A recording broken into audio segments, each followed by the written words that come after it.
What? Hey guys, don't forget to follow us on Twitter at the A Show Podcast. We reply to absolutely everyone. We also upload the same episodes to Apple, Spotify, and YouTube.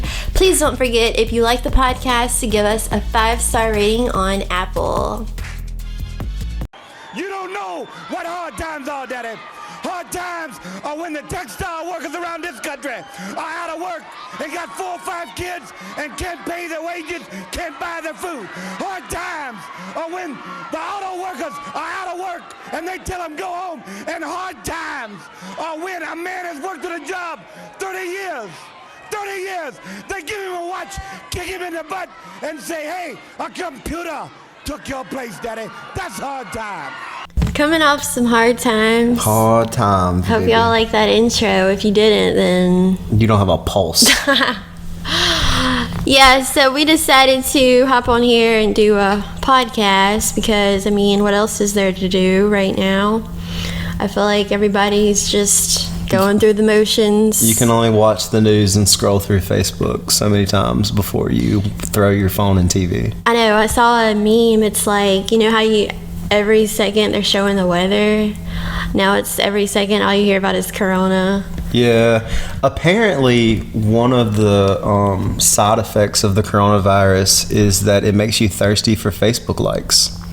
Because people post the worst things on there. Facebook, the people on Facebook are like, to me, aliens. There's 2 people on my Facebook feed right now.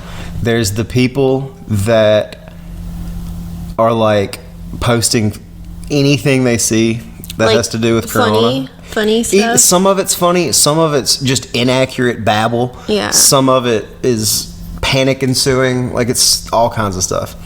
And then there's the other people that are like, hey, post your 3rd photo in your photo album and let's comment on it.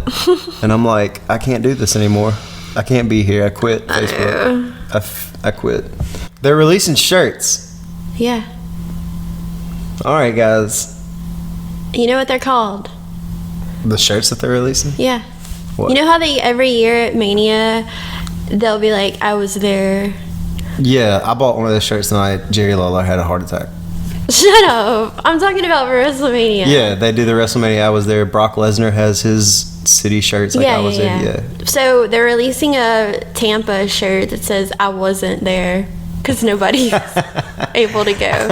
I'd rock that stuff. If you're working right now, shout out to you. Yes, shout out. So, the way I kind of think about it is like we're at war right now with like this invisible enemy, as the president keeps saying. And the people that are at work right now, you are our draftees. You were drafted to go to war. Our tanks are now 18-wheelers and trains. Our front line is now medical workers. So if you do any of those things, if you're working right now, kudos to you. Thank you. Pharmacists, grocery store workers, Anything. nurses. If you're a GameStop worker, I don't know why you're there. Okay, yeah, GameStop needs to shut down. Anyways. But kudos to you. Thank you. Our mall is still open. Oh my God. We're in Louisiana, by the way, and we have almost 600 cases by this point of Corona. Yeah, Mardi Gras did not do well. Yeah. It was fun, but... yeah, I'm sure that's where a lot of them came from. Yeah. So, the biggest news, obviously, is that WrestleMania will be 2 nights. Will be held from the Performance Center. And I have no idea how this is going to go. Rob Gronkowski signed. He will be the host. Ugh, kill me now. Dude, you remember how I said that if I would have known that if Shane McMahon's comeback meant 4 years of Shane McMahon, I wouldn't want it? Yeah. I'm kind of seeing it now.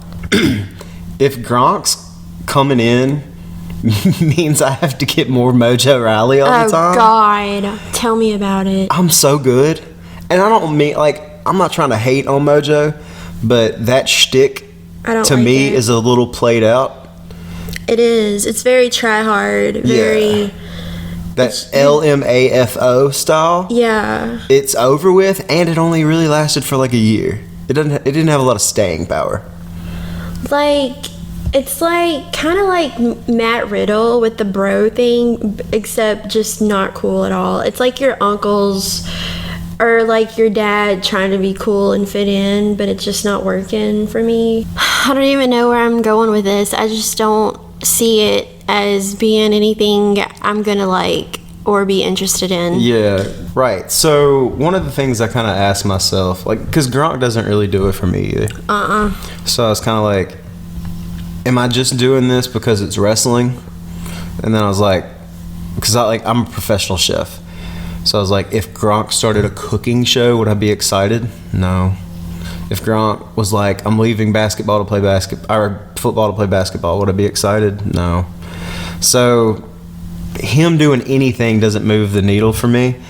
I don't know if it does for a lot of people. 6 hours after Gronk said that he was going to be hosting WrestleMania, it had 9,000 likes. 6 hours after. Maybe it was just... That's not... what's your source? I looked. No shit. Like, what, on what? Like, Twitter? Or Yeah, I got on Twitter, and on I saw... WWE Twitter? And he, at 7 p.m., he said, I'm hosting. And then at like 2 in the morning, I saw his tweet, and it had 9,000 likes. I don't know what it's at now. I just wonder if it moves the needle as much as they think it does. Yeah. Yeah, so SmackDown and Raw, we haven't done a podcast since, the whole COVID-19 outbreak, and they've been holding the SmackDown and Raws from the Performance Center, and basically it's just, they haven't really been having a lot of matches. They've been doing a lot of recaps, and even last night on SmackDown they did the whole WrestleMania 30 recap with John Cena and Bray Wyatt. And then they did do a Goldberg Roman Reigns face off, and I'm like, this isn't social distancing. And what it was, little bitch bulldog or little, I don't know what Roman said, something like that. Respect your elders. That's just rude. But yeah, they did do the play on thing where Roman has fought Cena, Triple H, Brock Lesnar, etc., and beat all of them, and so he's saying he's gonna kick Goldberg's ass. And do you think, I was just thinking about this, so like there's no sports going on, so people are betting on WrestleMania. Do you think that at the biggest underdog Goldberg will be, Vince McMahon will place a bet on Bill Goldberg and book him to win because they've lost some money? Bruh. Dude, I'm putting 100 on Goldberg. That's just for the hell of it. Yeah, so, and we also found out that despite hope, Paige is not returning. She was just announcing. Oh yeah, I was really confused by that. I was like, when did she become general manager again? She just made it. This is what I said like a month and a half ago. This is the problem of not having a GM role. There's no structure. Right. You have just people showing up being like, this is the match you're having. Like, this Roman Reigns, was the ladder or the cage match between Corbin and Roman Reigns a number one contender match? No. Then why does he get the title match? Because he's the one that answered the challenge when Goldberg called out the locker room. So he was the closest to the stage. I don't know. Nothing makes sense. That it's super difficult to not have any type of authority figure when you're running something like this. You don't even have to. I think the way NXT does it with William Regal is exactly ideal, because also like WWE, they do tend to go overboard with the how many years in a row did we see the authority angle. Oh yeah, it's like they can't find a happy medium, right? And then they think that that's the saving grace with ratings. I know they ain't running that ice cream truck right now. Dude, let's go get some ice cream. Hell no. Why? Not with this outbreak. Dude, if you think coronavirus can survive inside of an ice cream truck, you're nuts. It can. No, those things. Cold temperature. Those things are filthy with like, like all kinds of other stuff you need to worry about. You ain't getting corona. You're getting probably staph. The person driving the you're getting tetanus and staph. But yeah, so I don't know. the match between Becky. God, I don't even remember. It was like basically the 6 women SmackDown have right now are all in the match. Pretty much, and it's going to be on the pre-show. But you can obviously tell that the story that they're going to build with that is Becky and Bayley, and maybe at SummerSlam, maybe in SummerSlam, Bayley versus Sasha. in Sasha's hometown. Yeah. Yeah, Sasha needs a run. And Sasha, I was kind of surprised by this because you were like, "No, we don't need to see this again." What? The Sasha and Bayley. Bullshit! You told me that. When did I say that? I said that I predicted that the main event for SmackDown was going to be Sasha versus Bayley, and you told me that they don't need to do that again. No, I said Charlotte and Becky. They don't need to do that again. Do you listen to our podcasts? I mean, we can run it back, but I'm You don't want that. positive I said Charlotte and Becky. And I said it's too soon to split up Sasha and Bayley right now. Yeah. Well, anyway, you're wrong. And I went and looked, and like, they were in a lot of matches together, but they don't have a lot of singles. The last like 6 Manias, I know, that's why I Sasha wouldn't have doesn't said that. have a singles Mania match, Right. like that mattered. That's why I wouldn't have said that. So, anyway, it looks like you got your wish of Daniel Bryan and Drew Gulak tag teaming because they were, well, in a tag team last night. Yeah, I think that's really smart. If you're not doing anything with Daniel Bryan right now, enhance. Clearly, you didn't watch SmackDown. No. Because next week, if Drew Gulak beats Nakamura, I believe, then Sami Zayn and Daniel Bryan are going to have a match at Mania for the Intercontinental Championship. Love that. Me too. Love that. Yeah, like I was saying, and man, Sammy versus Daniel? Yeah. You got me. Yeah. Like, man, it sucks that WrestleMania is not at the Grand. Sammy, yeah, I'm in. I know. I'm in. You can main event with that, and I understand why you did Alright, it. now you're going too far. I know, but that's just me. I'm telling you that if I was booking Mania and that match was on the card, I'd say, oh, that's our main event. Now, I'll never book Mania, so you won't have to Alright, worry shut about up. it. But, Alright, I think that's pretty much it for SmackDown. dude, that's Gronk. Nah, I'm pumped. Oh, Dude, now that could be better than Steamboat and Macho Man. Yeah. Like, they could tear it up. It just sucks. And just let them, because you don't have all this other stuff that you usually have. It's usually the grandest stage of them all. Not so much this year, right? You're not going to have the pyro. You're not going to have the big music. You're not going to have the big entrances. Okay, what are you going to do? You got to have good matches. Right. And it's like your matches, I mean, you don't have the crowd to feed off of. Nope. You got to be smart about it, and you got to have good matches. And that match with that kind of empty arena feel, that could be special, I think. Are they pre-taping matches? I wouldn't think so. I think they are. Wait, you talking about for Mania? Yeah. Really? Maybe. I'm not sure. I'm not positive, but I thought I read that somewhere. Okay, well, I'll tell you this. They may pre-tape them Yeah. just in case, but I feel like what we see that day, if allowed, will be live. And they may just have the pre-tapes to say, all right, if everything gets canceled, we can just film, we'll just show this. WrestleMania looks to be pre-taped as it has stopped being advertised as live. Yeah. Maybe that would kind of... It could just be speculation. I don't know.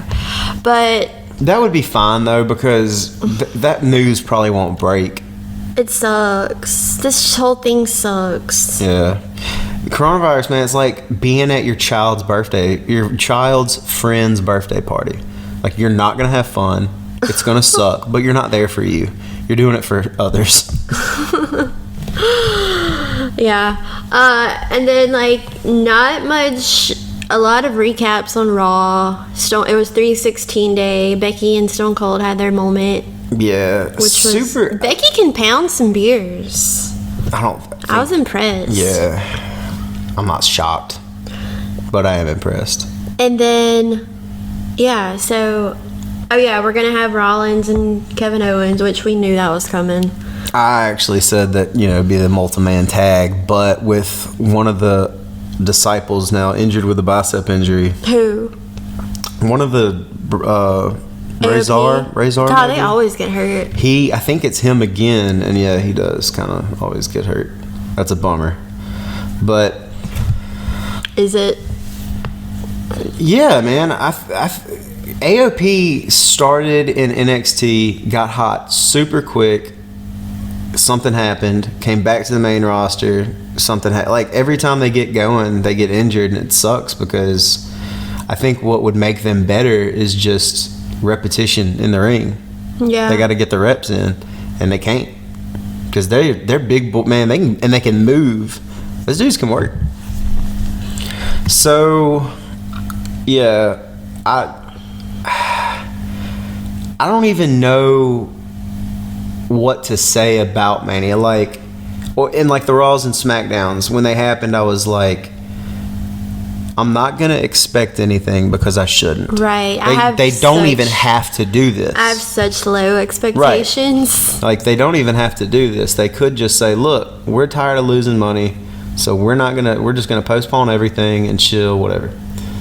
So it sucks to say this, but I wish WWE did a better job of taking advantage of people being at home and saying, let's just drive some storylines in. Let's get some good promo work. Right. Let's do some backstage stuff, some interview, some set stuff that we can record and make sure is perfect and exactly what we want. Kind of like Dynamite.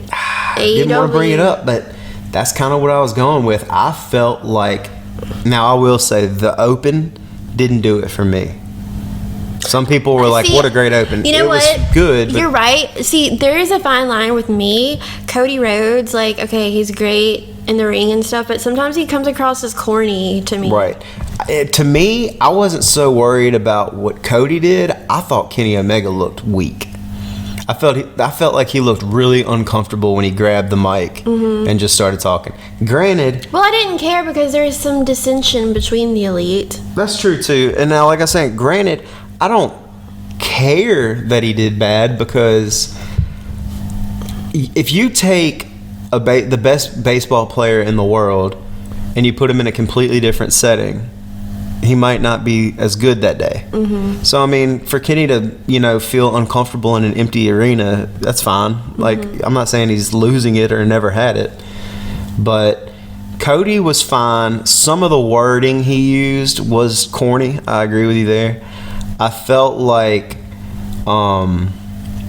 Kenny didn't do well on the mic, and I felt like the people coming out one at a time without music or intros or a crowd was a little weird, where Cody was like, I need my brothers, and then everybody just kind of came out one at a time. I was like, okay, I didn't love that. See, I disagree. I did like it, just under the circumstances. I felt like it was just more authentic. Yeah. So, and with that being said, for some reason, watching Dynamite was way easier than watching these SmackDowns and Raws without the crowd. Well, think about it. Think about this. Who, out of the two companies, who's more comfortable working in small crowds, WWE or AEW? Yeah, that's true. I looked at Chuck Taylor in the first match on the Best Friends, the tag team, and was like, he's going to shine tonight. Because I don't know how many times he wrestled in front of 17 people. Yeah. This is perfect for him. He knows exactly. That's the thing with Raw and SmackDown and Mania. They need people. They need it. It's part of the show. Even if it's 20 people in the crowd, the other wrestlers watching the matches, it will make a huge difference. It'll be really interesting if that happens, because on Twitter, and it got a little fire underneath it, Ryan Satan said that he asked the question, is it responsible that AEW has these wrestlers in the crowd when we're supposed to be 10 people or less and all this? And I was very curious, is he being for real? Because, okay, granted, yeah, there's 10 people in the crowd, they're not 6 feet apart, whatever. I feel like AEW having that crowd made the show way better. Me too. I would continue doing it and maybe just spread them out more if you feel uncomfortable. But for Ryan Satan to say that when Bill Goldberg's 53 and Roman Reigns has survived leukemia twice, And they're face to face. makes me feel like he was just trying to take a jab at AEW and didn't realize, like, I'm going to look like a fool doing this because Jerry Lawler's 70 and he's on Monday Night Raw tomorrow or Monday. Yeah. So, I don't know. I think he just said it to be a dick, to be honest. I mean, what do you expect during matches? Obviously, they have to be right there. I mean, it's a reach. Yeah. So hey, we're 20 minutes in. There's nothing else to do. You think people would listen to AEW talk if we started it? I'm about to start talking about it, so... Well, hit it. Because I thought it was an awesome If y'all show. don't really like AEW, I would suggest giving it a chance. This is like the perfect time now. Because they had some really good matches, and I'm like a WWE person, like, to the core. I'm the type, like, I don't really like giving other promotions a chance just because I like what I'm used to. But watching Dynamite, I mean, and the women have gotten better, a lot better. Chris Statlander and Hikaru Shida. I love Me Shida. too. Shida, her style, her look, her demeanor when she walks to the ring and stuff, like, she works hard. They have a lot of good chemistry with each other. And I agree with you. I think their women are definitely getting better. They are getting a lot better. But you know what? And take advantage of it. Their women's matches are significantly better when it's not one-on-one. Right. I can think of good one-on-one matches in AEW for women, but at its best, it's been like four ways and, gimmicky kind of matches. That's ice cream truck. Shout out to that guy working hard. So do you want to talk about the Dark Order? Yeah. So the Dark Order comes out and cuts the promo that the Exalted One is going to rise. And Christopher Daniels is one of the wrestlers out in the audience, and he says, "Stop it." Before that, did you think they were going to show who it was this night? Yeah, because I texted Jake, and Jake said, "The Exalted One's coming." And I was like, well, I knew that they said that before everything happened. Are they still doing that? And he said, yeah, I saw a tweet about it on Sunday, and then sent me the tweet. So on Sunday, they announced that they were still doing it. So I did know. I didn't know who it was. Real talk. Had no idea. I don't think anybody did, right? It wasn't even on like the dirt I'm sheet. sure some people guessed correctly. I'm sure they guessed, but nobody knew it's going to be this. Right. So that was what was big for me. So Christopher Daniels tells them to just stop it.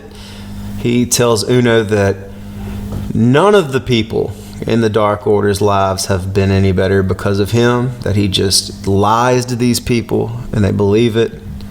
And then we get a video package of someone explaining that the new motto for the Dark Order is that they take what they want when they want.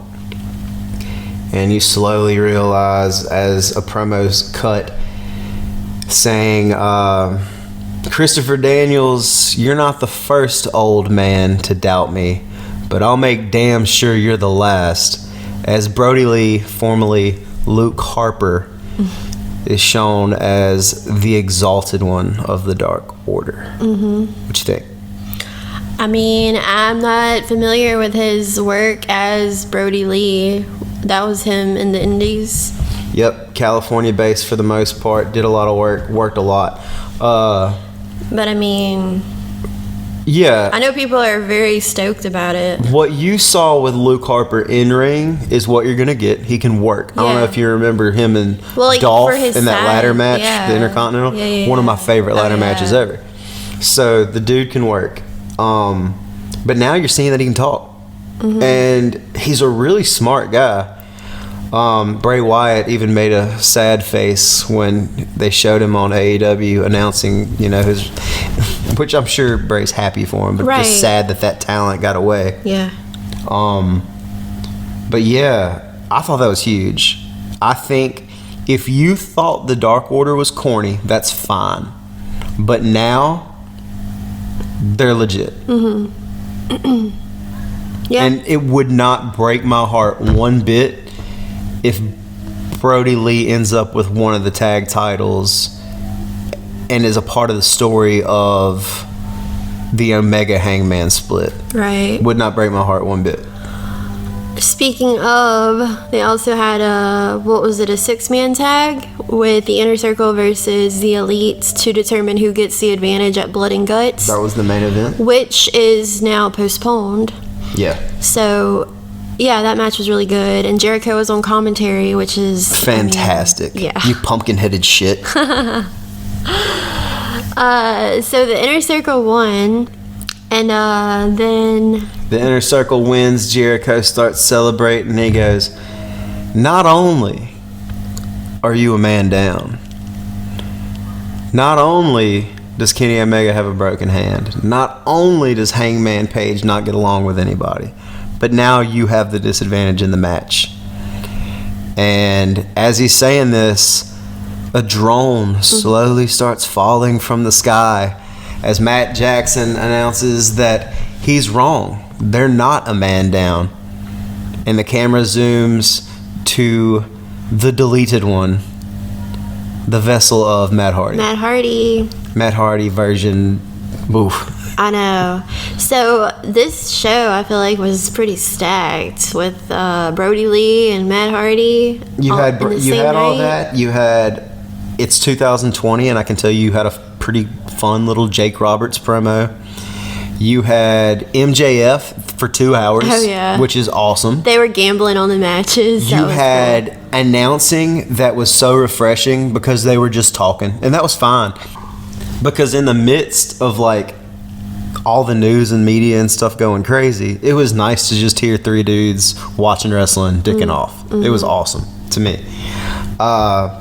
You had other good matches with Jurassic Express and the Butcher and the Blade, which I skipped that match. Okay, understandable, no problem. I have no problems with this. I did see where Matt Hardy said something like, if Triple H was in control of creative in WWE, then like he would have had the broken character would have worked. I think Vince just didn't get it, and he didn't. I'm totally fine with one more run with Matt Hardy and this character in his image, where he's getting to do it. But no titles. I don't want any gold on Matt Hardy in this company. If you win the tag title or something, that's fine. But I can't have him be AEW champion. And now Jeff is on SmackDown. Jeff Hardy. Yeah, as of now. Shut up. I just don't trust the dude. I know, he's got a lot of chances. Yeah, like it's getting to the point where it's like, man, I don't. If you're sick and have a, if you have a problem, I wish you would get help, and I feel sorry for you there. But also, you may not think you have that problem, and you may just be doing whatever you want because you're invincible and can jump off of ladders and not die. But maybe he's just not a good person. I don't know. Oh, stop it. Dude, you say that until when he gets in a car drunk and hits somebody. Speaking of not a good person, the Chris Benoit documentary is on tonight. They finally released it, The Dark Side of the Ring. Why don't you tell the good people where they can find that? On YouTube, on Vice's YouTube channel. 2 parts. You can watch the 2-part Chris 2 Benoit hours. Dark Side of the Ring, and I think it's like Jericho, Vicky Guerrero, Chavo Guerrero, they're all in it, and Jericho is actually commentating. So that's something to watch. I'm excited to watch it because the Vice series, Dark Side of the Ring, they've done every episode so well. Yeah, it's been a really good show. Let's see. If you need your wrestling fancy tickled, if you like 80s style wrestling, NWA Power is on YouTube. I think they're probably around a dozen episodes in, and it's been solid. But again, if you like 80s style, it's slower, it's more aggressive as far as like the revival, the pace. Yeah, but some people like that. There's a lot of people out there that like that studio style, and they've got good stars. Jim Cornette was there, got fired, and now Bad News Barrett is the commentator, one of the commentators. And they've got some faces you'll recognize on the roster. Mr. Kennedy. Oh, really? Kennedy. Yeah, Colt Cabana was on there. I'm sure he's not anymore. Trevor Murdoch. Nick Aldis is their champion. So the Rock and Roll Express is still. Bless them. Did you listen to Stone Cold's podcast with Bret Hart on it? What? Nah. I don't really. I haven't either. Stone Cold's like a long trip podcast for me. I know, I love him, but his podcasts just don't do it for me. And he'll ask a question and then tell a 5-minute story and forget about the question he asked and just go into another question. So let me ask you this then. But yeah, so it's kind of like if I'm on a trip and don't have to pay attention to anything. But let's see what else. MLW is on YouTube. It is I think MLW is one of the funnest wrestling shows on weekly, and they've got some guys that you'll recognize. So they tape like weeks in advance. So right now MJF is still technically on their show, even though he's not. Dang. Right, but it's still a fun show. And then, you know, if you got the network, you can go watch all the old stuff. Watch the Ruthless Aggression stuff. Yeah, the documentary. those were good. Yeah, those were done really well. I think Lucha Underground is free on Tubi, the Tubi app, if you've never seen Lucha Underground. And like, if you like wrestling and comic books, you might like Lucha Underground. That's a lot of wrestling. Yeah, but I mean, we may have weeks to do nothing. So I'm just trying to queue up some stuff for the people. We'll probably be doing another podcast before Mania. I don't know what. Maybe like our top 5 favorite Mania matches. No, we were talking about it, and we wanted to make it where it's not like just any other generic top 10, top 5, whatever. Jake brought up a good point. Maybe we'll do this. He just said personally, what are your favorite moments in wrestling? And he didn't say WWE or anything. Well, so that's I know, but I also think it should be, since it is WrestleMania right around, we should do like a WrestleMania one. You just have so little to go with because there's only been 30. There's been 35 WrestleManias. How many matches on each WrestleMania? Like, I can think off the top of my head my top 5 matches right now. That's what I'm saying. And it's some that you're not going to expect. I highly doubt it. No. No. What? Name one, and I'll tell you if it's on my list. It's gonna be Flair retires. No, that's not on. This is personally to you, like your personal favorite. Okay, so then Snooki's match. Fuck no! Shut up. Let's see what else. All of T-Pain's concerts. No. I know you love T-Pain. No, I don't. Oh, Ashley, are you trying to save face for the podcast? That was like in high school. What else would be Ashley's favorite moments? Exactly. You can't think. I'm just trying to think of like stuff that sucked. I feel you. I feel like the ones that are big, everybody feels are big with WrestleMania. Because everybody has watched them. I'll give you one. Okay. And this isn't necessarily my top, but it's definitely in my top 10 favorite moments. Was when WrestleMania 31, when Seth Rollins cashed in and won and closed the show. Okay. That Mania, I had such low expectations for that card, remember? And then it was one of the best Manias ever, and it was the best cash in ever, and it set off Rollins' heel run. I missed that. J&J Security. But yeah, that's something you wouldn't have expected to like. No way. That would definitely be on people's top 10. Okay, these kids are going wild outside. You want to go spray them down again?